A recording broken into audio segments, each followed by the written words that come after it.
फिर से आपका स्वागत है RD star mathematics and science.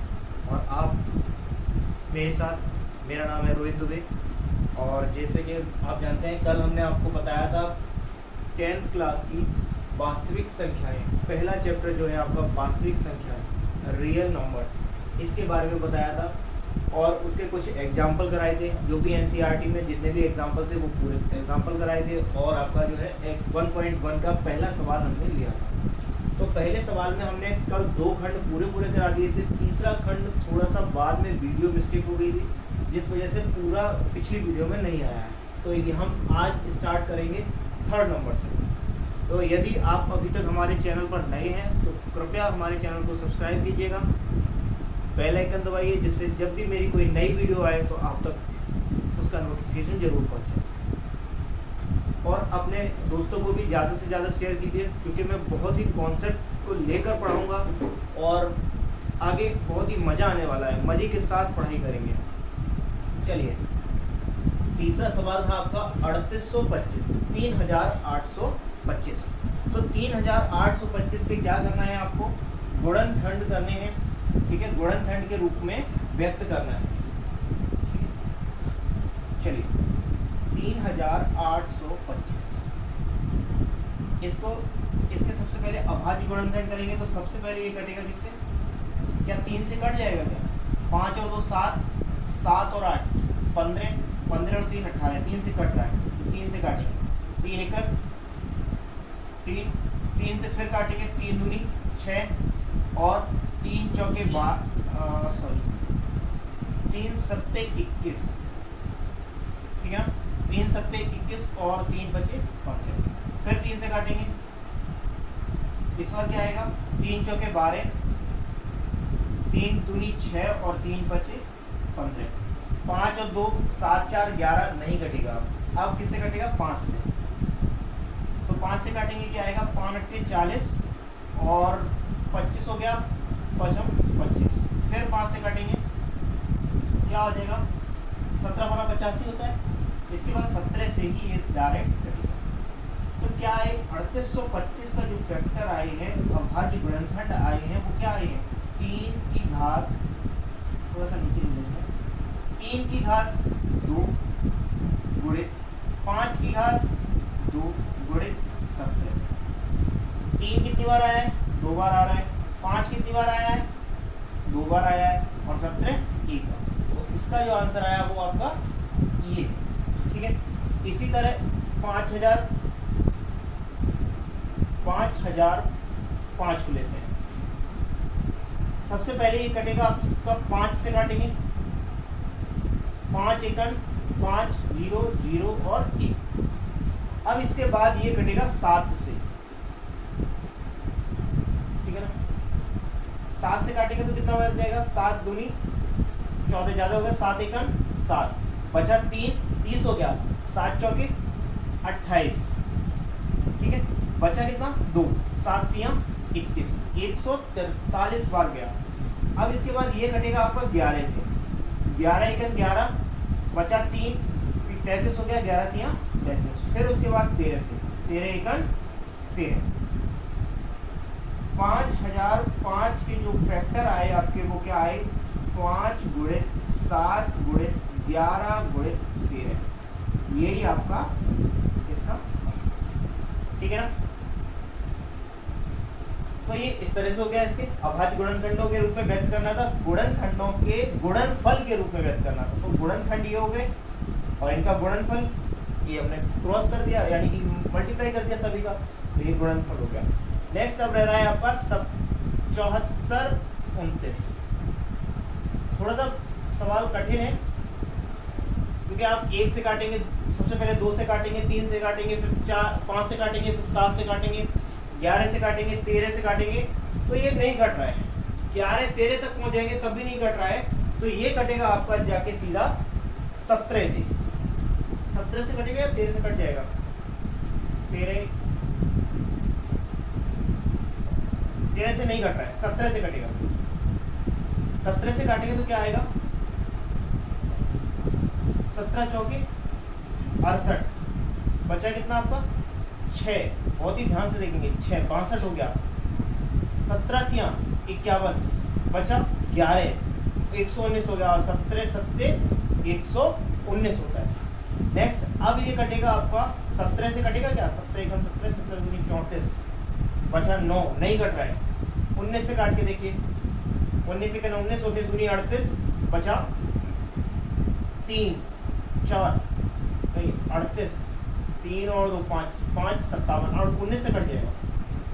19 से 19, 19 दूनी 38, बचा आपका 5 57 हो गया, 19 तियां 57। अब 23 एक अभाज्य संख्या है तो 23 से ही कटेगी। 23 से कटा तो कितना आया, एक बार। तो 7429 के जो आपके फैक्टर आए, अभाज्य गुणनखंड आए, वो क्या आए, 17 गुणित 19 गुणित 23, ये आपके अभाज्य, ठीक है ना।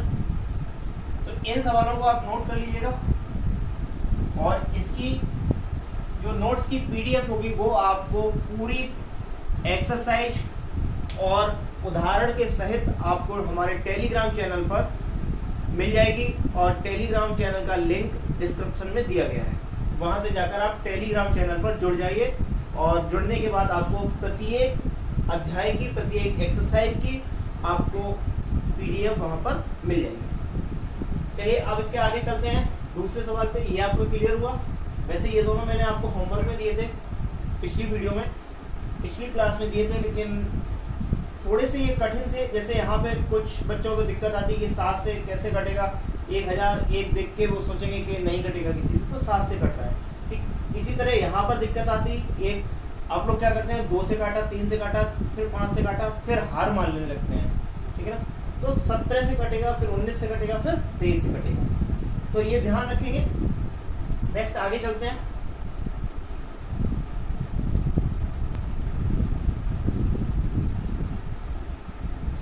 चलिए आगे देखते हैं हम लोग। दूसरा सवाल जो इस एक्सरसाइज का है वो आपसे कह रहा है, पूर्णांकों के निम्नलिखित युग्मों के एचसीएफ और एलसीएम ज्ञात कीजिए। यानी कि इन सभी की क्या करना है, एचसीएफ और एलसीएम ज्ञात करना है। वह इसकी जांच करो कि दो संख्याओं का गुणनफल जो है वो किसके बराबर है, एचसीएफ और एलसीएम की। जो कल एक फॉर्मूला लिखाया था आपको कि first number into second number equal to किसके होता है, एचसीएफ इंटू एलसीएम। ये कल एक फॉर्मूला लिखाया था। तो हमें एलसीएम एचसीएफ निकालने के बाद इस फॉर्मूले में रखकर प्रूफ भी करना है। तो सबसे पहले हम पहला सवाल ले लेते हैं, इसका एचसीएफ ज्ञात करेंगे। तो सबसे पहले हम 26 के क्या करेंगे, फैक्टर करेंगे।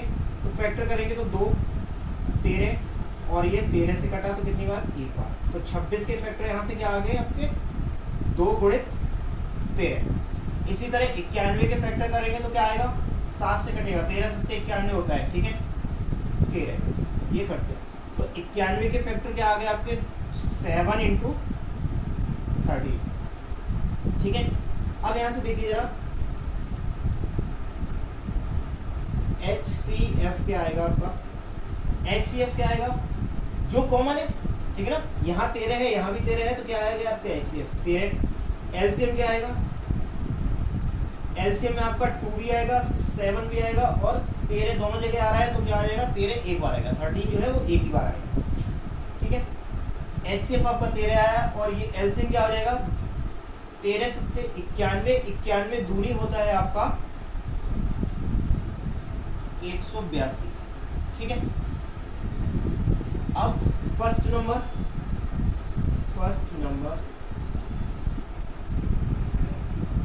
Plus second number, sorry plus नहीं इंटू, और इक्वल HCF इंटू LCM, यही फॉर्मूला होता है। फटाफट इसमें रखिए। फर्स्ट नंबर आपका क्या है, 26, सेकेंड नंबर है आपका 91, इक्वल HCF क्या है आपका, HCF अभी निकाला है 13 इंटू, और HCF आपका 13 आ गया, LCM क्या है आपने निकाला 182।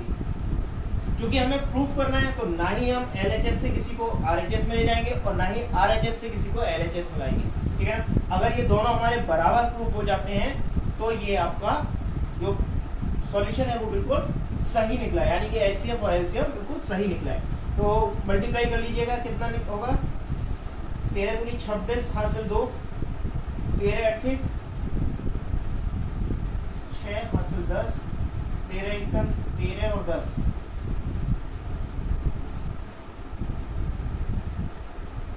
23, और इधर भी आपका 23 66 ही आएगा, ठीक है ना।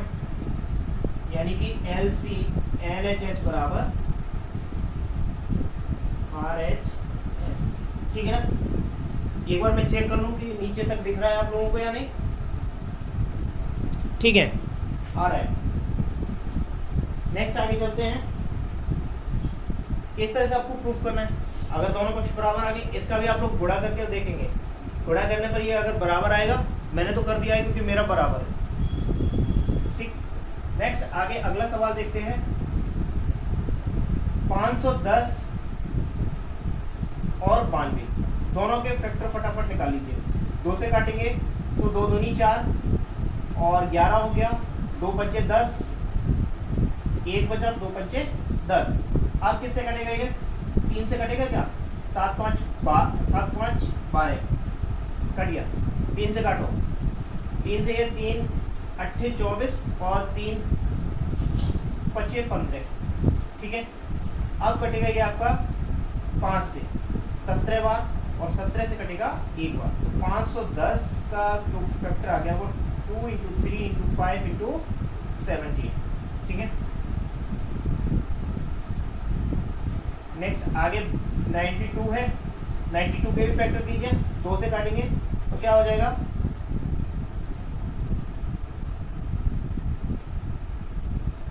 2 से काटेंगे तो क्या आएगा,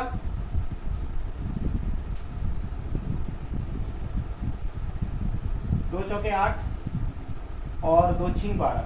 फिर 2 से काटेंगे तो 2 दूनी 4, 2 तियां 6 और 23 किसी से नहीं कटेगा, 23 से ही कटेगा, ठीक। तो क्या है आपका 2 की पावर 2 × 23, यही होगा। नेक्स्ट इसका अब HCF की बारी, HCF और LCM की बारी। HCF क्या आएगा इसका, जिसमें ज्यादा घात, जिसमें सबसे कम घात हो। यहाँ 2 की घात 2 है और यहाँ 2 की घात 1 ही है, ये आ गया, ठीक है। और कुछ है क्या, नहीं है कुछ भी कॉमन। नेक्स्ट इसके अगला, अब LCM है आपका, तो LCM में क्या आएगा, जो ज्यादा घात वाला है। यहाँ 2 एक बार है, यहाँ 2 2 बार है, तो 2 की घात 2 आ गया। गुणित 3 एक बार आ रहा है, 5 एक बार आ रहा है, 17 एक बार आ रहा है और 23 एक बार आ रहा है, ठीक है।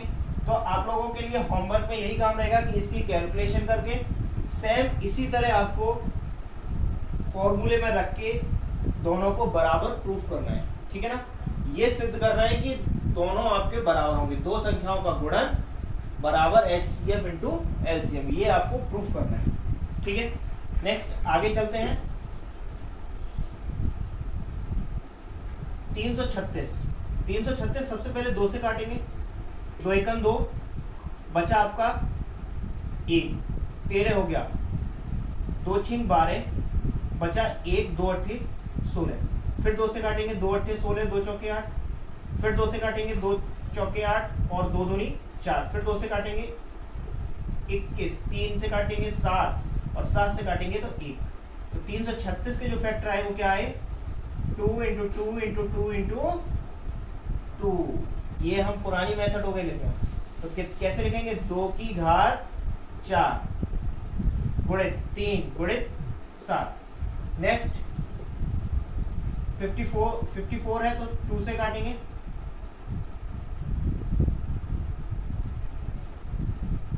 2 दूनी 4 और 2 सत्ते 14, 27 किसी कटेगा, 3 से कटेगा,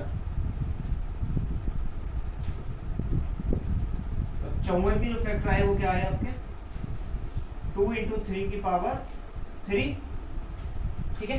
सेम इसी तरह आपको यहां से भी HCF ज्ञात करना है और LCM ज्ञात करना है।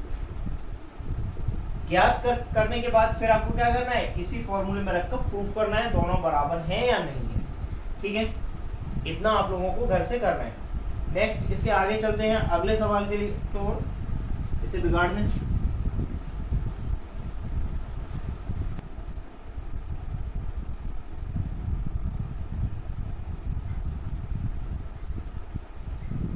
चलिए थर्ड नंबर पे चलते हैं। थर्ड नंबर हमसे कह रहा है कि अभाज्य गुणनखंड विधि द्वारा निम्न पूर्णांकों के HCF व LCM ज्ञात करो। यहाँ से ये दूसरा सवाल लिखा हुआ है नीचे, क्योंकि टाइम वेस्ट होता है, वीडियो मुझे रोकनी पड़ती है, इसलिए मैंने चौथा सवाल को भी नीचे इसी में लिख लिया है, और छोटे छोटे सवाल है तो बन ही जाएंगे। पहले तीसरे में बोल रहा है अभाज्य गुणनखंड विधि द्वारा निम्न पूर्णांकों के HCF व LCM ज्ञात कीजिए। तो HCF और LCM हम ज्ञात करना जानते हैं अभाज्य गुणनखंड विधि के द्वारा। तो अभाज्य पहला मैं कर दे रहा हूँ, फर्स्ट नंबर आप देखते हैं। फर्स्ट नंबर में क्या बोल रहा है, 12, 15 और 21, ये तीन संख्याएं हैं, इनके अभाज्य गुणनखंड विधि द्वारा हमें क्या करना है, HCF और LCM ज्ञात करना है। तो 12, 15 और 21 के अभाज्य गुणनखंड क्या होंगे, ये तो छोटी छोटी संख्याएं हैं तो हम इन्हें डायरेक्ट कर सकते हैं। तो 12 के क्या होंगे, 2 की घात 2 गुणे 3, यही होगा। 2 की घात 2 का मान 4, 4 3 12। 15 के क्या हो जाएंगे, 3 गुणे 5, 3 5 15 होता है। और 21 के क्या हो जाएगा, 3 गुणे 7, यही होंगे। तो HCF क्या निकलेगा इसका, HCF जो निकलेगा वो आपका इन तीनों में कॉमन जो भी है, 3 3 3, तो 3 आ गया। और कुछ कॉमन है क्या, नहीं है, तो यही आपका HCF हो गया। LCM क्या हो जाएगा आपका, कोई भी चीज छूटनी नहीं चाहिए, यानी कि 2 की घात 2 भी होगी, 3 हर जगह आ रहा है, एक ही बार तो एक बार 3 आ गया, इंटू 5 इंटू 7, यही आपका LCM हो गया। इसको आप लोग गुणा करके लिख लेंगे। नेक्स्ट सेकेंड नंबर में आ जाते हैं। सेकेंड नंबर में बोल रहा है 17, 23 और 29, बहुत छोटा सा सवाल है। 17 के गुणनखंड क्या होंगे, 17 ही होगा। 23 का गुणनखंड 23 ही होगा, और 29 का गुणनखंड 29 एक अभाज्य संख्या है, तो इसके लिए 1 लिख लेते हैं, ठीक है ना। HCF क्या हो जाएगा, जो भी कॉमन है, कॉमन क्या है, 1 आ रहा है, तो 1 HCF हो गया। LCM क्या हो जाएगा आपका, 17 इंटू 23 29, ये आपका LCM होगा। जो भी गुणा आएगा वो आप लोग लिख लेंगे, ठीक है ना। इसी तरह थर्ड नंबर को देखते हैं। थर्ड नंबर है 12, 15 और नहीं, थर्ड नंबर है आपका 8, 9 और 25। 8 के गुणनखंड होते हैं 3 की घात 3, 9 का गुणनखंड होता है 3 की घात 2, और 25 का गुणनखंड होता है 5 की घात 2। तो HCF क्या आएगा इसका, HCF सीधी सी 1 आएगा, क्योंकि इनके सभी में जिसके कोई भी कॉमन नहीं है वहां पे क्या आ जाएगा, 1। नेक्स्ट LCM क्या आएगा आपका, कोई भी चीज कॉमन तो है नहीं, तो सभी को लिख लेना है। 2 की पावर 3 इंटू 3 की पावर 2 इंटू 5 की पावर 2, इनका जो भी मल्टीप्लाई है वो आपका आंसर हो जाएगा LCM। यही चीज हमें ज्ञात करनी थी। तो ये बहुत ही छोटे से सवाल है और सरल सवाल है, ठीक है ना।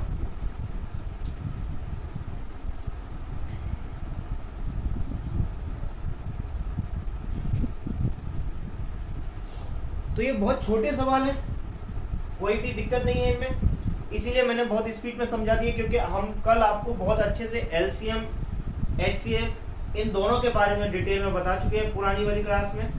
तो यहाँ पर ज़्यादा उतनी डिटेल में बताने की ज़रूरत नहीं थी, क्योंकि हम लोग HCF LCM बहुत ही स्टार्टिंग से शायद क्लास 5th से पढ़ते हुए आए होंगे, ठीक है।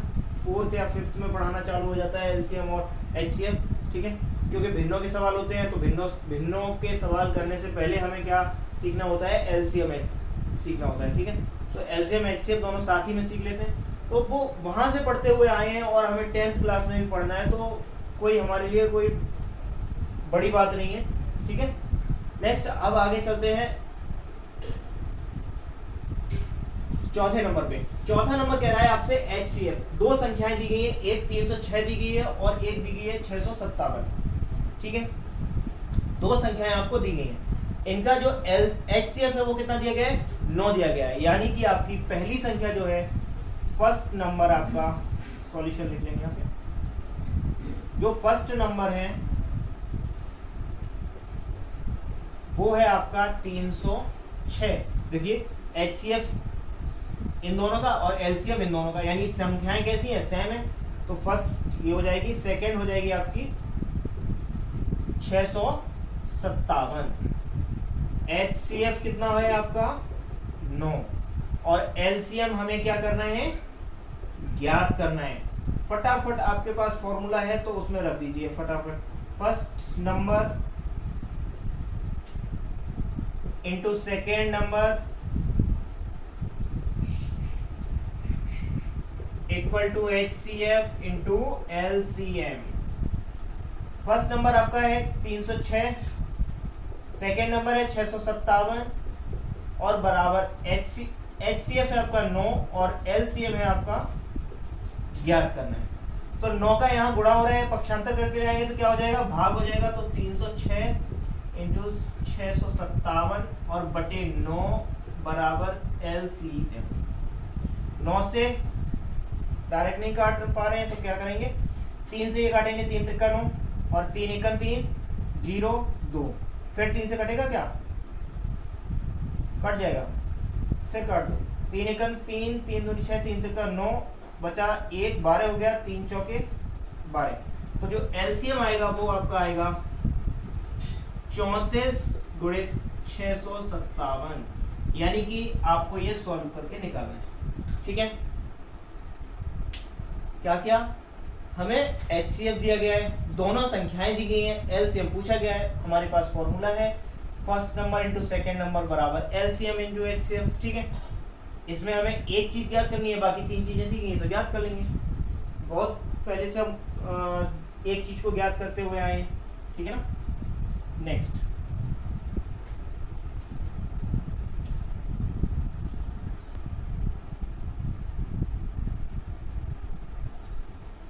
चलिए देखिए 5 नंबर हमसे कह रहा है, याद कीजिए आपने एग्जाम्पल नंबर जो पहला वाला किया था, सबसे पहला उदाहरण इस एक्सरसाइज में को करने से पहले जो किया था वो क्या था कि सिद्ध करना था कि 4 की घात n में n के किसी भी मान के लिए, ये किसी भी मान कोई भी मान रख दें n का, तो कोई भी मान रखने पर क्या कभी भी संख्या 0 पर समाप्त हो सकती है।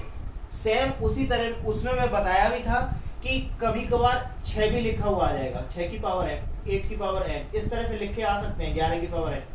ठीक है ना, तो मैंने उसमें आपको क्या बताया था कि यदि 2 गुणित 5 संख्या के अभाज्य गुणनखंड में 2 और 5 अगर एक साथ आ रहे हैं तो ही उसकी जो आंसर होगा वो 0 पर समाप्त होगा, या जो संख्या होगी उसका इकाई का अंक 0 होगा। यदि 2 और 5 नहीं आ रहे हैं, या सिर्फ 2 आ रहा है या सिर्फ 5 आ रहा है, तो कभी भी उसके जो इकाई का अंक होगा वो 0 नहीं होगा। यहां पर आप देखेंगे 6 के गुणनखंड क्या हो रहे हैं 2 गुणित 3, क्या इसमें 2 और 5 दोनों साथ में आ रहे हैं, नहीं आ रहे हैं। 2 अकेला आ रहा है लेकिन 5 नहीं आ रहा है। ठीक है ना, तो इसलिए क्या होगा कभी भी 6 की पावर n का मान 0 नहीं होगा। तो मैंने आपको कल उदाहरण की पूरी लाइन लिखाई थी, वही आपको पूरी लाइन लिख देनी है, और ये पूरा सवाल मैंने उसमें बताया भी था, 4 की पावर n बताई थी, फिर उसके बाद तुरंत ही 6 की पावर n भी बताई थी। तो वही सवाल है ये पूरा। ठीक है, कॉपी करेंगे वहीं से। नेक्स्ट छठा सवाल पे पहुंचते हैं, व्याख्या कीजिए, ये आप लोग घर से करेंगे होमवर्क में आपके लिए।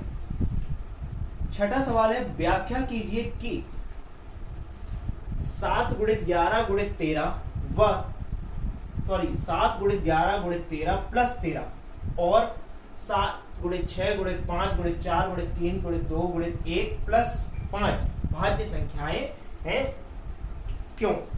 भाज्य संख्या, ये दो अलग अलग संख्याएं दी गई हैं। ठीक है, पहली वाली आपकी दी गई है 7 गुणित 11 गुणित 13 गुणित प्लस 13 भाज्य संख्याएं हैं, यानी कि क्या होगा इनके 2 से अधिक गुणनखंड होंगे। ठीक है ना, 2 से अधिक गुणनखंड होंगे। और अगर अभाज्य होंगी तो कौन कौन से गुणनखंड होते हैं, जैसे मान लीजिए 7 एक अभाज्य संख्या है तो 7 के गुणनखंड क्या होते हैं 7 गुणित 1, यानी एक तो ये स्वयं होता है और एक होता है, ये 2 गुणनखंड इसके होते हैं। अभाज्य संख्याएं और भाज्य संख्याएं क्या होती हैं, मैंने एक वीडियो में बना रखा है, आप लोग वहां पर जाके देख सकते हैं। जो मैंने लेक्चर फर्स्ट में बताया था, काफ़ी पुराना लेक्चर हो गया, उसमें मैंने बताया था, तो वो आपको मेरी डिस्क्रिप्शन पे मिल जाएगा, उसमें मैं डाल के रखूँगा, तो आप वहाँ से देख सकते हैं। ठीक है, नेक्स्ट अब हमें पूछा गया है भाज्य संख्याएं। अगर हम ये प्रूफ कर लेते हैं कि ये जो संख्या है इसके 2 से अधिक फैक्टर हैं, 2 से अधिक अभाज्य गुणनखंड हैं, तो यह संख्या कैसी हो जाएगी? हमारी भाज्य संख्या हो जाएगी। चलिए आइए सिद्ध करते हैं। देखिए यहाँ पर एक ये है और ये है, जहां से प्लस हो गया वहां से संख्या आपकी चेंज होगी, तो यहाँ से हमें 13 कॉमन मिल जाएगा, आराम से मिल जाएगा। यहाँ पर क्या बचेगा? 7 गुणित 11 बचेगा, और यहाँ पर आपका प्लस का 1 बचेगा। ठीक है ना, 13, यहाँ पर आपका क्या हो गया? 11 सत्ते 77 और प्लस 1, तो ये हो गया आपका 13 गुणित 78, और 78 को भी हम क्या लिख सकते हैं? 13 गुणित 6 लिख सकते हैं, और 6 को भी हम क्या लिख सकते हैं? 3 गुणित 2। तो देखिए यहाँ पर कितने हो रहे हैं? 4 अभाज्य फैक्टर आ रहे हैं।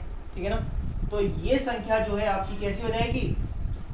अर्थात यहाँ नीचे लिख देंगे, अर्थात इस संख्या के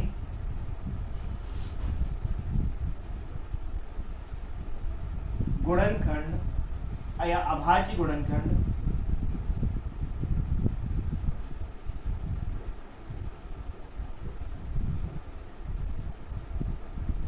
2 से अधिक हो रहे हैं।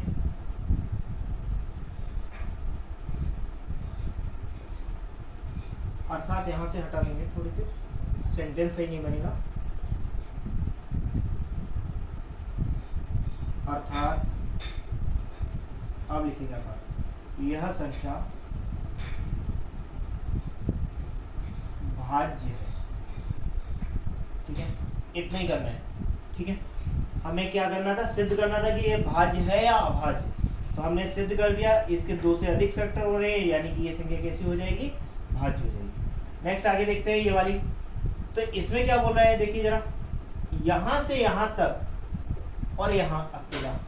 देखो यहाँ पर 5 आ रहा है, तो 5 हमें कॉमन मिल जाएगा। सेम इसी तरह इस ब्रैकेट की तरह 5 कॉमन आ गया, तो यहाँ अंदर ब्रैकेट में क्या बचेगा? 7 गुणित 6 गुणित 5 गुणित 4, 5 तो हमने ले लिया, तो यहाँ 4 आ जाएगा और यहाँ 3 आ जाएगा, गुणित 2 गुणित 1 और प्लस का 1। ठीक है, यहाँ से ही आपको दिख रहा होगा, गुणा भी कर लेते हैं। चलिए, 2 तिया 6, 6 चौके 24, 24 छिक्का होते हैं आपके 144, और 144 में 7 का मल्टीप्लाई करेंगे तो कितना हो जाएगा? 7 चौके 28, हासिल 1, सॉरी 2, 7 चौके 28 और 2 30, हासिल 3, और 7 एकम 7, 3 10, 1008।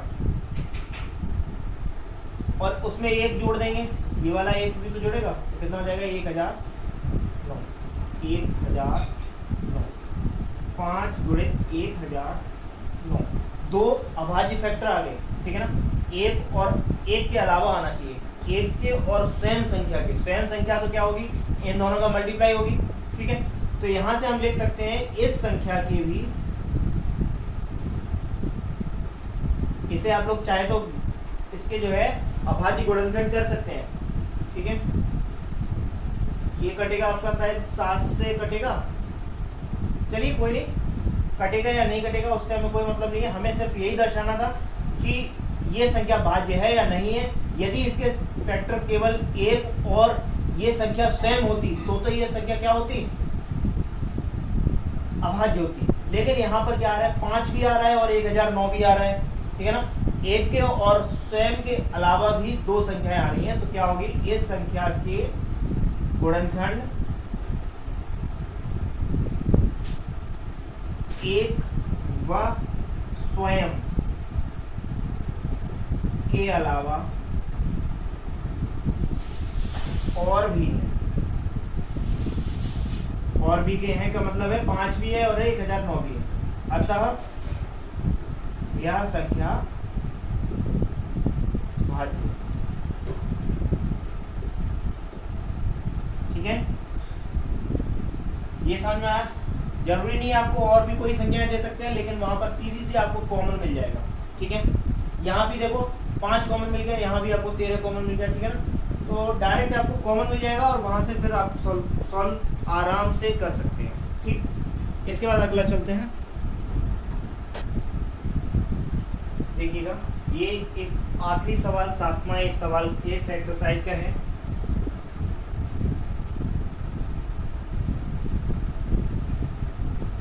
सवाल कह रहा है किसी खेल के मैदान के चारों ओर एक वृत्ताकार पथ है, यानी कि ये खेल का मैदान होगा, इसके चारों ओर एक वृत्ताकार पथ है ये। ठीक है ना, नेक्स्ट आगे क्या बोल रहा है, इस मैदान का एक चक्कर लगाने में सोनिया को 18 मिनट लग रहा है। सोनिया को कितना टाइम लग रहा है? सोनिया को 18 मिनट लग रहा है, जबकि रवि को 12 मिनट लगते हैं। यदि वे दोनों एक साथ, रवि को कितना लग रहा है? 12 मिनट,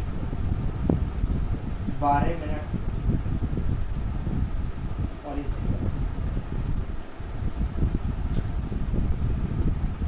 लगाते हैं दोनों एक साथ। यदि वे दोनों एक साथ एक ही स्थान से, ठीक है ना, मान लीजिए ये स्थान है और यहाँ से दोनों एक साथ चक्कर लगाते हैं। ठीक है, सोनिया और रवि। तो सोनिया यहाँ पे एक चक्कर लगाएगी 18 मिनट में, ठीक है, और ये 12 मिनट में लगा के जब तक ये यहाँ पे आएगी तब तक ये आगे कहीं होगा, फिर ये वापस आ जाएगा। यानी कि 2-3 चक्कर लगाने पड़ेंगे दोनों को, तब ये जाकर वापस मिलेंगे। जब ज्यादा की बात हो जाएगी, इन्हें चक्कर ज्यादा लगाना पड़ेगा, यानी कि क्या हो रहा है, 18 मिनट से इसे भी ज्यादा लगेगा और 12 मिनट से इसे भी ज्यादा लगेगा। भाई एक चक्कर से ज्यादा लगाने पड़ेंगे, यानी कि सोनिया जो है वो भी एक चक्कर से ज्यादा लगेगी। भाई ये तो 18 पे लगा के आ गई, लेकिन तब तक रवि तो आगे निकल गया होगा, वो तो 12 मिनट में आ चुका था यहाँ पे। ठीक है, तो वो तो आगे निकल गया होगा, तो एक चक्कर से ज्यादा, यानी कि इसे 18 मिनट से ज्यादा लगेगा और इसे 12 मिनट से ज्यादा लगेगा। मैं एक आपको ऐसी ट्रिक बता दे रहा हूँ कि कभी भी आपका सवाल गलत नहीं होगा। क्या एलसीएम होगा या एचसीएफ होगा, आप डायरेक्ट निकाल लेंगे। जब भी इन दोनों से बड़ा आंसर आएगा, यहाँ पे जब भी इन दोनों से बड़ा आंसर आएगा तो हमेशा क्या निकलेगा? एलसीएम। और जब भी इन दोनों से छोटा आंसर आएगा तब क्या निकलेगा? इन दोनों से छोटा या फिर इन दोनों में से किसी एक के बराबर आएगा तो हमेशा क्या निकलेगा? एचसीएफ। ठीक है, ये छोटे के लिए होता है और ये बड़े के लिए होता है। तो यहां से इन दोनों का क्या निकलेगा? एलसीएम। एलसीएम क्या निकलेगा? 18 के गुणनखंड क्या होते हैं? 2 गुणे 3 और 12 के होते हैं आपके 2 गुणे 3। तो यहाँ से इसका एलसीएम जो आएगा वो क्या आएगा आपका? 2 गुणे 3, इसे लिख लो इस तरह से, 2 की घात 2 गुणे 3 और इसे लिख लो 2 की घात 2 गुणे 3 की घात 2। तो एलसीएम आएगा आपका 2 की घात 2 गुणे 3 की घात 2। तो क्या आएगा? 2 की घात 2 का मान 4 हो गया और 3 की घात 2 का मान हो गया 9, यानी कि 36। देखिए ये दोनों पुनः 36 मिनट बाद यहीं पर मिलेंगे, 36 मिनट बाद मिलेंगे। हमसे यही पूछ रहा है कि कितने समय बाद, तो 36 मिनट बाद। सीधा आपका आंसर हो गया। क्या समझे? जब भी कम की इन दोनों मानों से कम आएगा तो एचसीएफ, इन दोनों मानों से ज्यादा आएगा तो एलसीएम। क्योंकि ज्यादा हमने कैसे पता लगा लिया?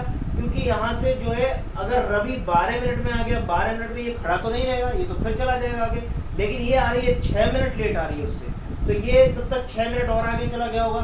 ठीक है ना, तो यानी कि यहाँ पर नहीं मिले पहले चक्कर में, पहले चक्कर से ज्यादा लगाना पड़ेगा। तो इसे 18 मिनट से ज्यादा लगेंगे और इसे 12 मिनट से ज्यादा लगेंगे। ज्यादा के लिए क्या हो जाएगा आपका? एलसीएम। ठीक है ना, तो इतना छोटा सा सवाल था, इतना सरल सा सवाल था, और इसी के साथ आपकी 1.1 एक्सरसाइज पूरी खत्म हुई। अब आपको अगले एक्सरसाइज पर लेके चलेंगे 1.2, जिसमें हम लोग सीखेंगे √2। इसे बिगाड़ दें, जहां हम सीखेंगे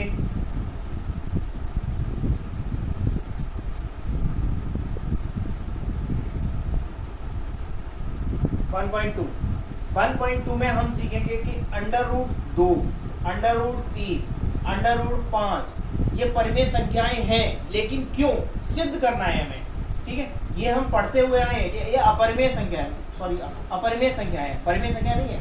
कैसी है? अपरिमेय संख्याएं हैं। √2 भी एक अपरिमेय संख्या है, √3 भी एक अपरिमेय संख्या है, √5 भी एक अपरिमेय संख्या है। अपरिमेय संख्या को विस्तारित रूप से हम 9th में पढ़ते हुए आए हैं, ठीक है ना। अपरिमेय संख्या और परिमेय संख्या है। यहाँ पर हमें, वहाँ तो हम पढ़ के आएंगे ये होती है, लेकिन यहाँ पर हमें प्रूफ करना है। तो प्रूफ क्या करते हैं? बीजीय रूप में करेंगे, ठीक है ना। तो इस कल से हम लोग 1.2 पढ़ेंगे। 1.2 में जो भी एग्जाम्पल वगैरह है, एग्जाम्पल क्या, शायद 1.2 एक्सरसाइज से पहले एग्जाम्पल में एक तो इसे प्रूफ करा है, एक इसे प्रूफ किया है, और √5 आपको एक्सरसाइज में दे दिया गया है, ठीक है। और 2-3 सवाल एक्सरसाइज में दिए गए हैं, इतना ही है 1.2 में, ठीक है। तो 1.2 कल सीखेंगे। सबसे पहले √2 सीखेंगे, फिर √3, फिर √5। आज के लिए इतना ही, धन्यवाद। और मैं आपसे एक बार फिर से विनती करूंगा, यदि आप हमारे चैनल पर नए हैं तो हमारे चैनल को जरूर सब्सक्राइब कीजिएगा, और ऐसे ही मज़ेदार तरीके से पढ़ाएंगे। अभी आपका 10th का बैच चल रहा है, ठीक है। 10th के बाद मैं 9th का भी लेके आऊँगा, 11th का भी लेके आऊँगा, और 12th का मैं आपका 5 जून से स्टार्ट कर रहा हूँ। 5 जून से आपको एक्सरसाइज बाई एक्सरसाइज आपको पूरी डिटेल में पूरी किताब NCERT सॉल्व मिलेगी। तो और आपके जो भी नोट्स होंगे वो हमारे टेलीग्राम चैनल पर होंगे। टेलीग्राम की चैनल की लिंक जो है इस डिस्क्रिप्शन में आपको मिल जाएगी, जहाँ से आप टेलीग्राम चैनल पर जुड़ जाइएगा। धन्यवाद दोस्तों।